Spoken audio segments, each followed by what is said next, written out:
S-400 نے آنے والے 80% ایئر کرافٹس کو گرا دیا۔ امریکہ نے ایک ایئر کرافٹ کیریئر کو ایک معمولی نوعیت کے میزائل سے ڈبو دیا۔ میں ایک خاموشی سے B-252 اسٹریٹجک بمبر کے ساتھ ساتھ F-22 اسٹیلتھ جو ہے وہ ڈپلائی کر دیے ہیں۔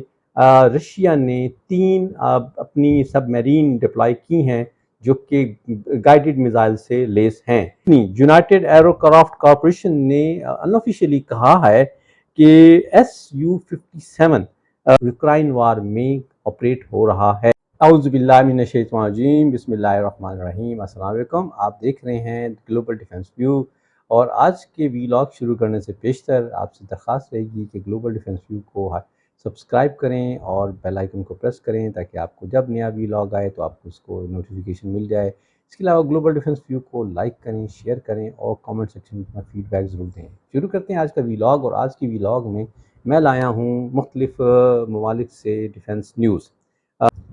جو میں نیوز لایا ہوں آج کے ویلاگ میں، جو نیوز لایا ہوں ان کا تعلق رشیا، USA اور انڈیا کے حوالے سے ہے۔ تو چلتے ہیں انڈیا کے حوالے سے جو خبر، انڈیا کے پاس S-400 جو ہے اس نے رشیا سے حاصل کیا تھا، اور S-400 جو ہے وہ ایئر ڈیفنس سسٹم ہے جو کہ تقریباً 400 کلومیٹر سے آنے والے ایئر کرافٹ میزائل، چاہے وہ بلسٹک یا کروز میزائل ہو اور ڈرون ہو، اس کو انٹرسیپٹ کر سکتا ہے۔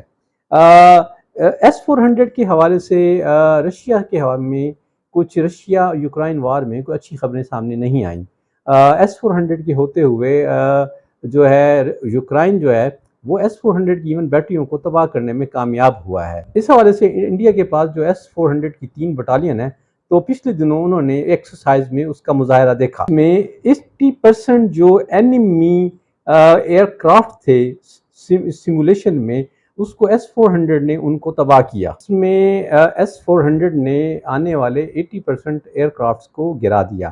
اگرچہ یہ مینشن نہیں کیا گیا کہ اس ایکسرسائز میں کون سے ایئر کرافٹ کو as a enemy aircraft use کیا گیا، لیکن شنید یہ ہے کہ اس میں لیٹسٹ ٹاپ لائن جو جہاز یعنی Su-30 اور رافیل کو یوز کیا گیا۔ ان 80% ٹارگٹس کو S-400 نے ٹارگٹ کرنے کے بعد ان کو سیمولیشن میں شوٹ کیا۔ اس ایکسرسائز کا اگرچہ مقام تو نہیں بتایا گیا، لیکن یہ ایکسرسائز اس بات کی شو کرتی ہے کہ S-400 انڈیا کے ایئر ڈیفنس سسٹم میں انٹیگریٹ ہو چکا ہے۔ اب چلتے ہیں دوسری خبر کی طرف، اور یہ خبر ہے امریکہ کے حوالے سے۔ امریکہ میں آج کل ایک ایکسرسائز چل رہی ہے ریم آف پیسیفک۔ اس ایکسرسائز نے امریکہ نے ایک ایئر کرافٹ کیریئر کو ایک معمولی نوعیت کے میزائل سے ڈبو دیا۔ جی ہاں، یہ ایک ریئل سینس سیناریو میں امریکہ نے ایک decommissioned aircraft carrier amphibious assault ship US Tarawa کو ایک معمولی میزائل سے ڈبو دیا۔ Multinational maritime and aerial drill Rim of Pacific کے دوران USS تراوا کو advance maritime strike long range anti ship missile US Navy F-18 Hornet سے داغا گیا، اور اس ڈرل کے دوران B-2 اسٹیلتھ بمبار بھی یوز ہوا جس نے کوئک سنک نامی میزائل بھی داغا۔ اس ٹیسٹ کی اس حوالے سے بھی اہمیت ہے کہ USS United state of America navy خاص طور پر اس ڈرل کو والے تجربے کو چائنا کے خلاف استعمال کر سکتی ہے۔ USS تراوا جو کہ ایک ایمفیبیس اسالٹ شپ ہے، اس کی لمبائی 820 میٹر ہے اور یہ 40,000 ٹن سے زیادہ وزنی ہے۔ ایک سابقہ جہاز کو ڈبونے کا جو تجربہ ہے یہ بنیادی طور پر چائنا کے خلاف کیا گیا۔ چائنا کے خلاف امریکہ کا ایک دوسرا ایکشن جو ہے وہ یہ ہے کہ امریکہ ناردرن آسٹریلیا میں ڈارون میں ایک خاموشی سے B-252 اسٹریٹجک بمبر کے ساتھ ساتھ F-22 اسٹیلتھ جو ہے وہ ڈپلائی کر دیے ہیں۔ ڈارون جو کہ ناردرن آسٹریلیا میں ہے، یہ امریکہ کی موو یہاں ایک بحری اڈے کا قیام وہ خاص طور پہ ساؤتھ چائنا سی میں چین کی سرگرمیوں پہ نگاہ رکھنے کے لیے بھی ہے، اور اس خطے کے جو میری ٹائم امور ہیں اس پہ نگاہ رکھنے کے لیے امریکہ نے ناردرن آسٹریلیا میں ڈارون میں ایک نئے اڈے کا قیام وجود میں لا رہا ہے۔ اگرچہ ساؤتھ چائنا سی کے قریب جاپان میں بھی آلریڈی اوکیناوا جو ایئر بیس ہے وہاں F-22 اسٹیلتھ بھی موجود ہیں، لیکن امریکہ شاید اس معاملے کو بہتر انداز میں کاؤنٹر کرنے کے لیے ڈارون میں F-52 بمبار اور خاص طور پہ F-22 جو F-22 ریپٹر کو تعینات کر رہا ہے۔ رشیا کے حوالے سے خبر کہ یوکرائن وار کے خلاف اب پہلی دفعہ بلیک سی میں اوزوو ریجن میں رشیا نے 3 اپنی سب میرین ڈپلائی کی ہیں جو کہ گائیڈڈ میزائل سے لیس ہیں۔ یہ ریفلیکٹ کر رہا ہے کہ رشیا یوکرائن کے خلاف میسیو نوعیت کے حملوں کی تیاری کر رہا ہے، کیونکہ اس سے بیشتر بلیک سی اوزوو ریجن میں رشین رشین شپس تھے، وار شپس تھے، انہیں کافی نقصان، ناقابل تلافی نقصان پہنچا۔ یوکرائن نے تقریباً کوئی 22 کے قریب جو ہے وہ شپس کو ڈیمیج کیا تھا۔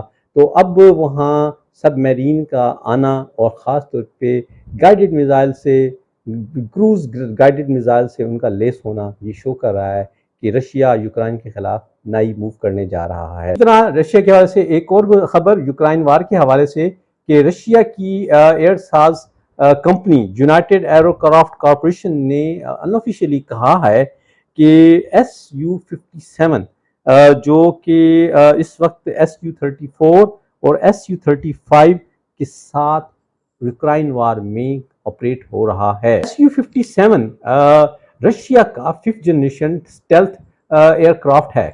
Su-57 کو نئے ZL-30 انجن سے لیس کیا گیا ہے۔ AL-41F1 انجن سے تھرسٹ اور فیول ایفیشنسی میں بہت بہتر ہے۔ اس نئے انجن کی وجہ سے Su-57 کی جو رفتار ہے وہ ماک 22 سے زیادہ ہے۔ Su-57 میں جو اپ گریڈیشن کی گئی ہیں اس میں اس کے ایویونکس کو بھی فردر بہتر کیا گیا ہے، اور اس کا ریڈار جو ہے وہ ٹارگٹ ڈیٹیکشن اور ٹریکنگ رینج میں اضافے کی حامل ہے۔